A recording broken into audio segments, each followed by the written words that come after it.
The power of nature comes in many forms. We often conceptualize its overwhelming strength as raging hurricanes and roaring earthquakes. But the power of the natural world is not merely an entropic force that saturates the abstract and the ephemeral. No, sometimes that power is concentrated, given living form and spirit. And as these titans walk the earth, their footsteps rumbling the land, their rocky silhouettes trace a reminder of the violent forces that rule our world.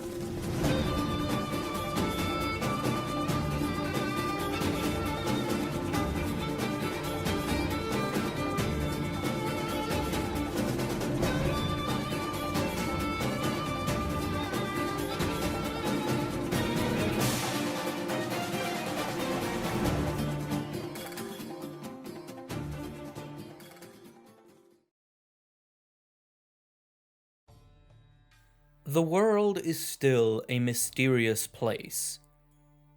It's an odd thought.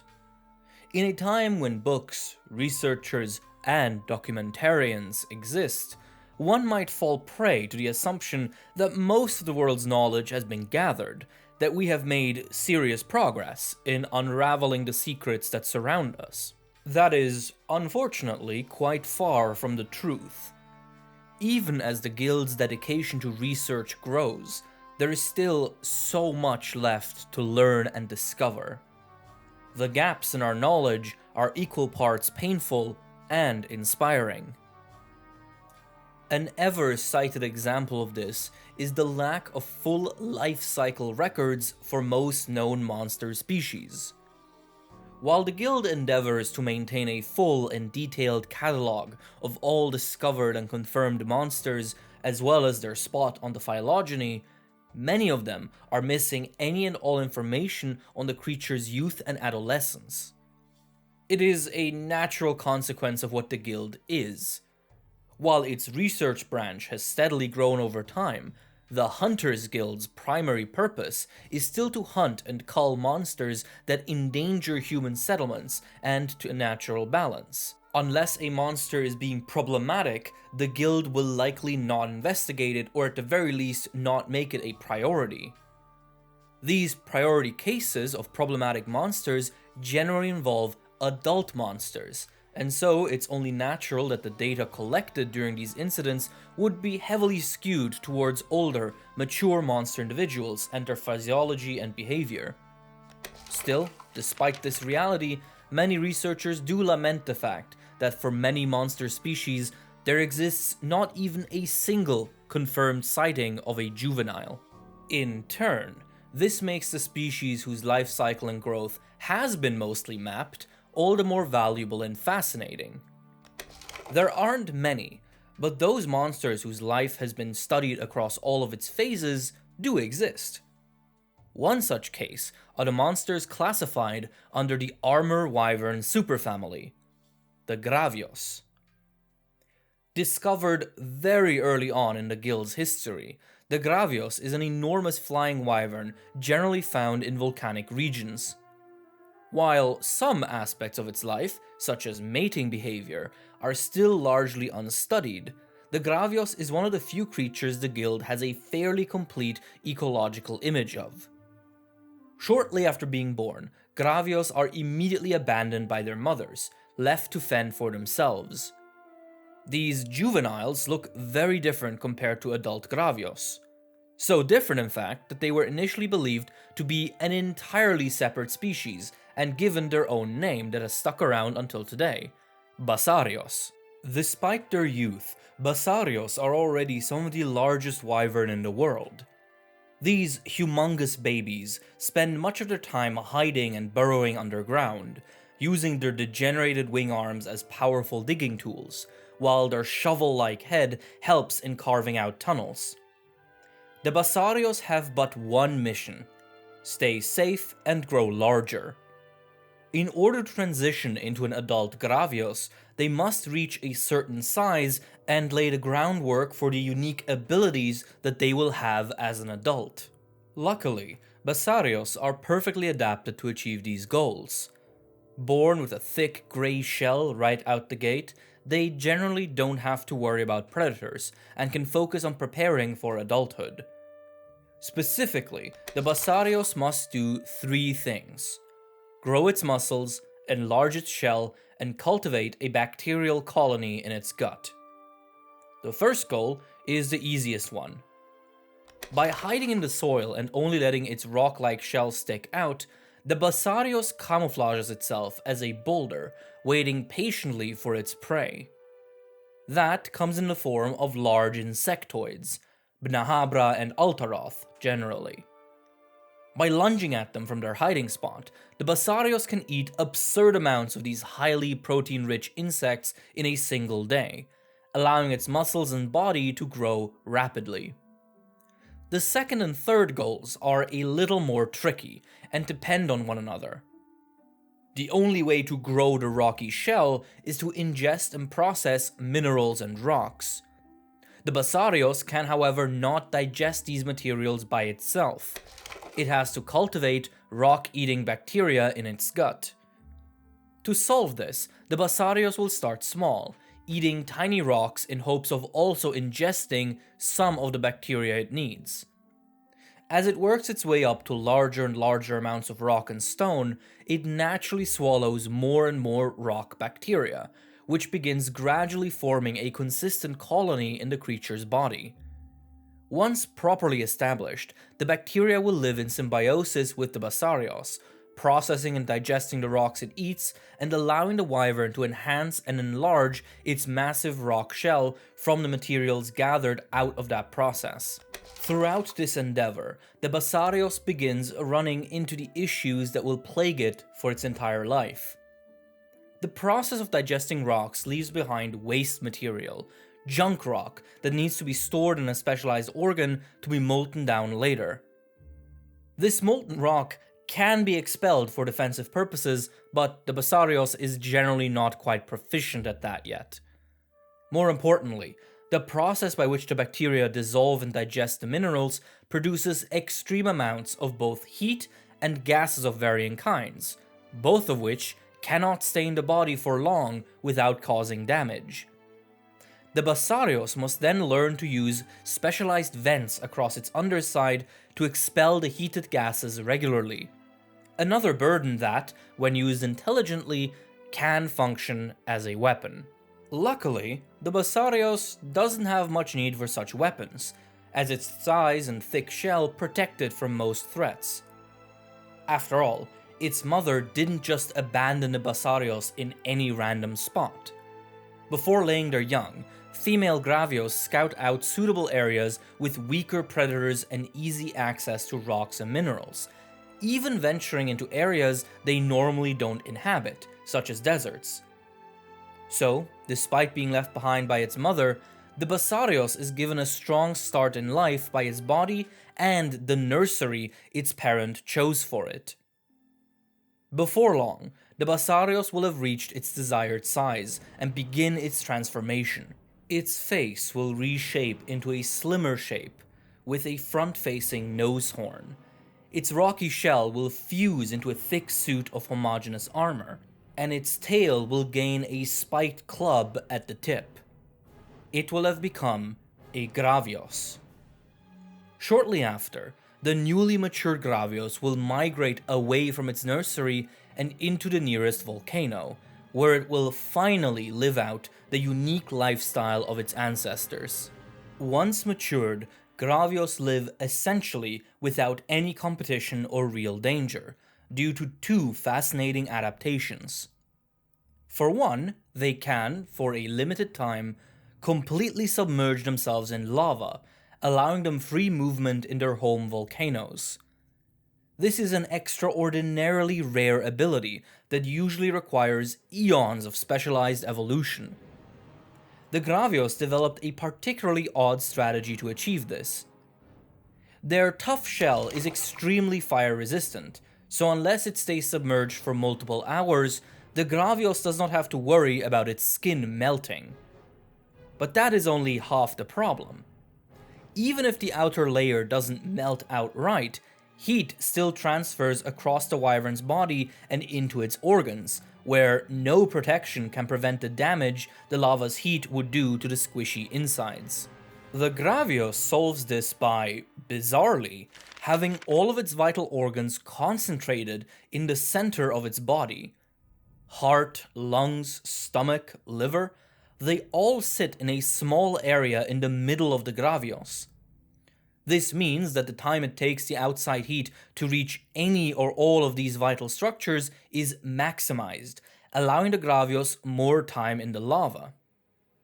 And this is where the work it put in as a juvenile benefits the Gravios. The larger its body and its shell, the more mass the heat has to pass through before reaching the wyvern's center. As the shell of a Gravios is so resistant to fire, it doesn't conduct heat very well either. So, the mass and size it acquired as a Basarios now allow the Gravios to stay submerged in lava for longer, as its bulk essentially serves as a time limit to how long it takes the surrounding heat to reach and damage the wyvern's organs. It is in fact theorized that the main reason this species of wyvern grew so large was to maximize their efficacy at staying submerged in lava.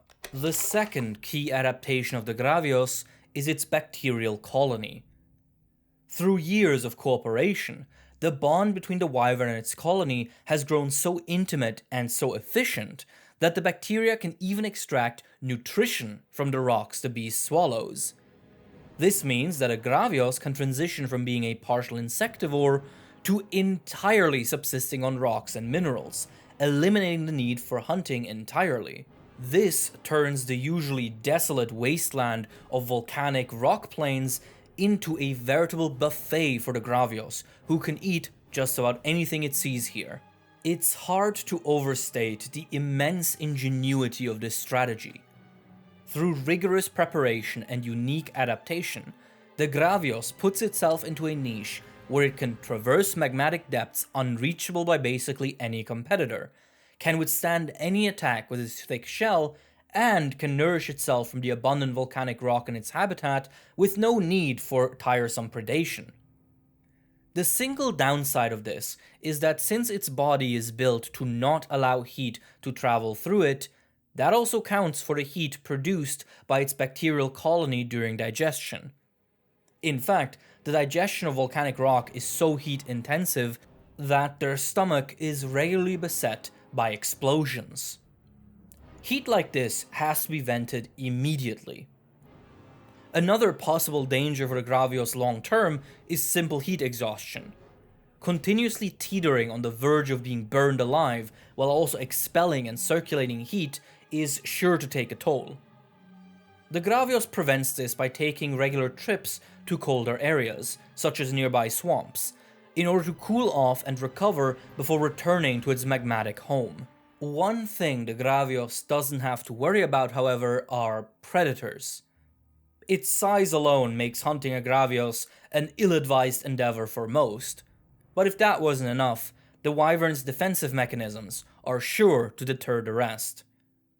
As it must vent its heated gases more frequently, the Gravios is an expert at using them defensively, covering an area under and near it in fumes that can poison, knock out, or simply scorch any that come too close. The Gravios shrewdly chooses the right kind of gas for the right kind of opponent. But even this pales in comparison to the wyvern's most dangerous weapon. The junk rock that is left over from the digestion process, stored in a special magma sac, can be heated and molten by the Gravios at will.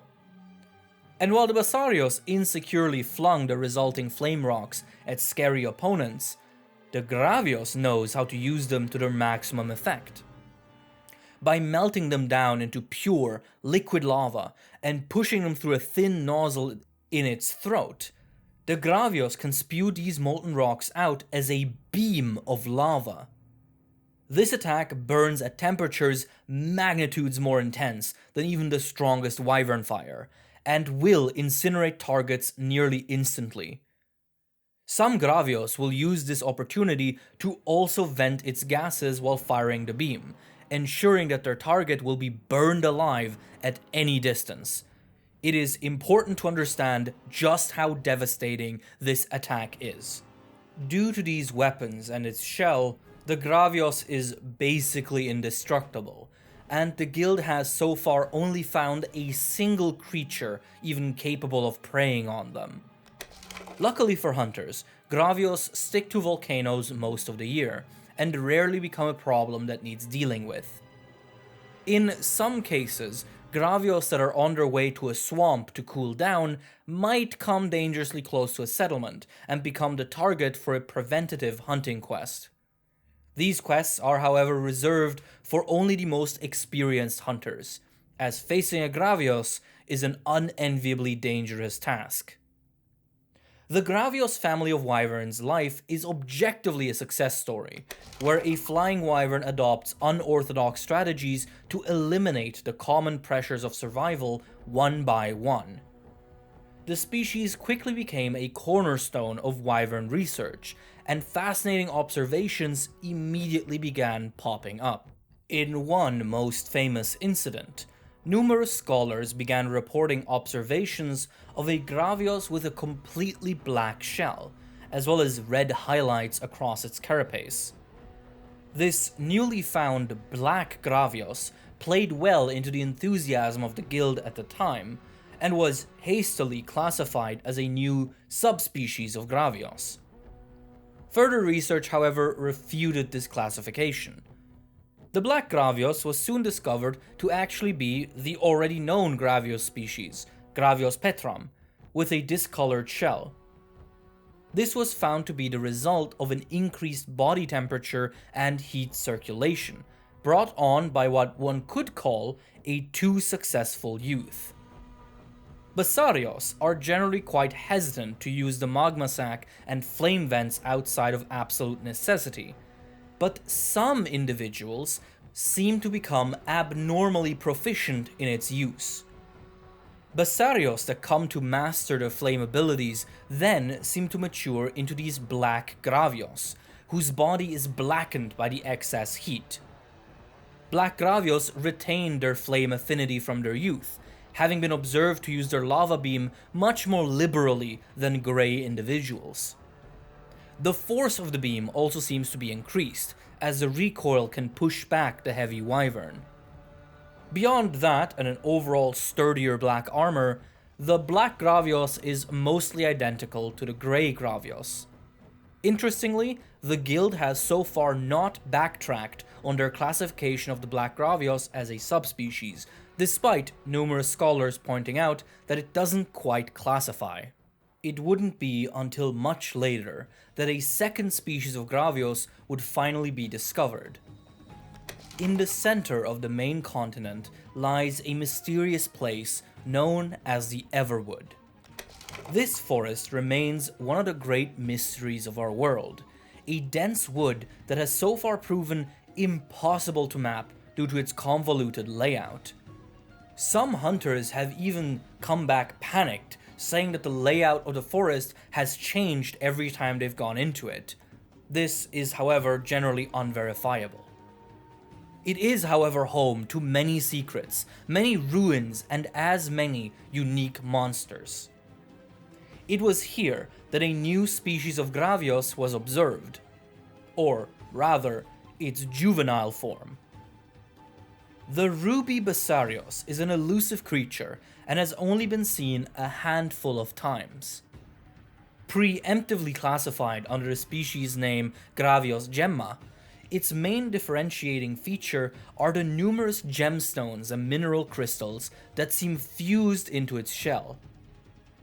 With the grey Gravios and its juveniles, crystals and minerals are digested and broken down into the shell invisibly, forming one homogeneous shape.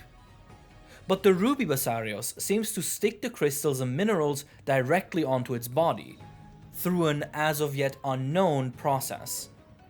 In fact, it remains unclear what the benefit of these crystals even is. The ruby Basarios can fling them at threats as a defensive maneuver, but besides that, their purpose is not immediately obvious. One key observation is that these crystals look very similar to the ones that grow naturally in the Everwood, but that connection doesn't exactly tell us much. What is also still unknown is what this species actually looks like when it matures. While ruby basarios have been spotted a handful of times, they have never been observed transitioning into a gravios. Scholars theorize that its adult form probably just looks exactly like the other Gravios species, but without direct evidence, one can't be sure. Understanding nature is both our duty and our pleasure. It is a mission with no end, a task of such magnitude that our children and our children's children will likely carry on the torch still. But sometimes, we get to glimpse into the mechanisms of our world, accompany creatures such as the Gravios across their fascinating lives, and reaffirm that which we already know in our hearts. That the world is inexplicably complex and ineffably beautiful.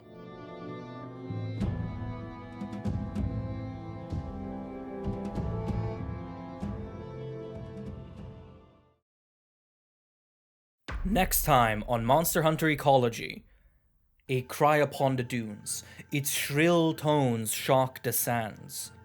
A rumbling tremor as the ground splits apart with the spears of bloody vengeance. Their power unrivaled, their anger unyielding.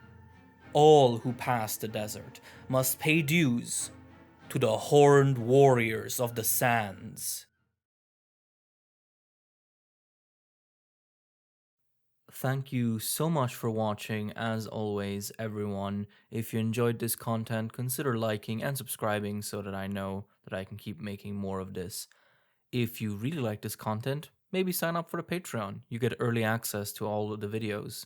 Speaking of the Patreon, a very special thank you to all of our patrons, including Zeon HV Augensen, Corv621, Robs D. Hyrule, AJ Rivera, Alistair, Hui Hui, Jacob Bennett, Soruka, Gengreatist, Sir Newt Newt, Orbital, Terrador, Emperor Eevee, Rambling Robin, Lisric, Hashi, Marcus Jenkins, Dissy, Kane Eddy, Habomirror123, Magenta Magenta, Danilo Villavicencio, Arcturian711, Russell, Person 212, Claire Miboon, Oakwood Tree, Mr. Pyramid, Pirifuego, Makoto 2, Project Iceman, Peroskoko, Geo, Jameson Tate, Nils Schlatter, Mr. Meander, Fiction Ape, Iron Camel, and Courage. Take care, everyone, and I'll see you all next time.